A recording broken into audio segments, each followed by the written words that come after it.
A tragic accident near Golden Valley High School Tuesday evening has left one man dead after he became trapped underneath a school bus. Authorities reported that the man became trapped while the bus was being loaded onto a tow truck.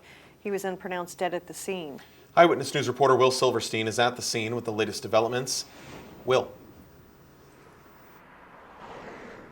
Well, Michael, a couple of late developments that we're getting just this evening here. One, as it relates to the identity of the victim, we cannot confirm who that person is from the coroner. We have sources that believe it is a certain individual. On our web article, which is already up on our website, BakersfieldNow.com, there is a GoFundMe for that person who is believed to be deceased in this particular case. The second development is that the company involved in this case has a previous, or the believed company has a previous OSHA violation, or OSHA case, I should say, against them from about 7 years ago. So we want to have a consideration about that as we go into this story. A couple late breaking developments to add here. This, as we spoke with Chain Cone Clark partner Beatrice Trejo earlier today, just about what to expect from the investigation or investigations into this case. CalOSHA is a state agency that primarily looks to see if there have been any safety violations. Tuesday night in South Bakersfield, a school bus crushed a worker trying to load that bus on their truck. Now, investigators from the California Division of Occupational Safety and Health are investigating the incident. Beatrice Trejo, a partner at law firm Chain Cone Clark, gave Eyewitness News an idea of what to expect next. CalOSHA then has to go out and investigate. So often that includes doing a site visit, a number of interviews, whatever witnesses they can find. And that's a big question. What witnesses will the investigators find? The incident taking place hours after school at Golden Valley High School in nearby Horizon Elementary School. How difficult a situation is it when there are likely no witnesses to, or likely very few witnesses to a scene like this? That would be a very difficult situation for CalOSHA, but it's not unusual. It will probably go directly to a supervisor or an owner of the business in order to gather as much information about the machinery involved.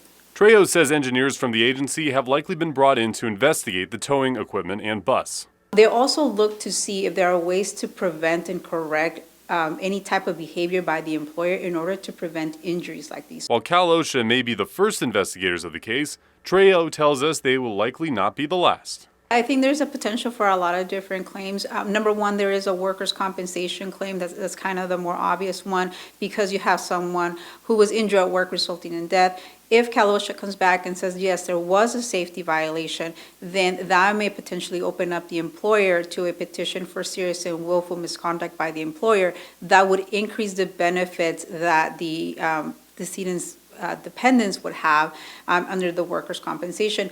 If there is a very serious violation, that may open it up to criminal investigation by the district attorney.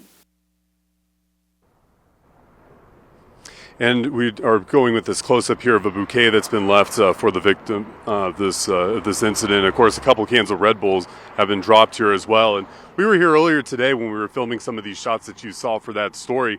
And we were having kids right next to us here at Horizon Elementary School yelling and cheering just about the things that go on here in the day. Just so much happiness that normally comes to a place like this. Just so sad to see an event that had taken place here with what happened last night do such, of course, between Horizon Elementary School and Golden Valley High School on the other side of the street. We'll have more developments and more news from Trejo, who's going to give us some more legal advice at 6 p.m. For now, in South Bakersfield, Will Silverstein, Eyewitness News.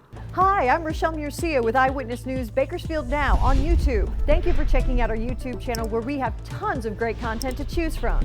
While you're here, go ahead and click on the subscribe button right there. That way you can stay up to date on all the things related within Kern County. Thanks for watching.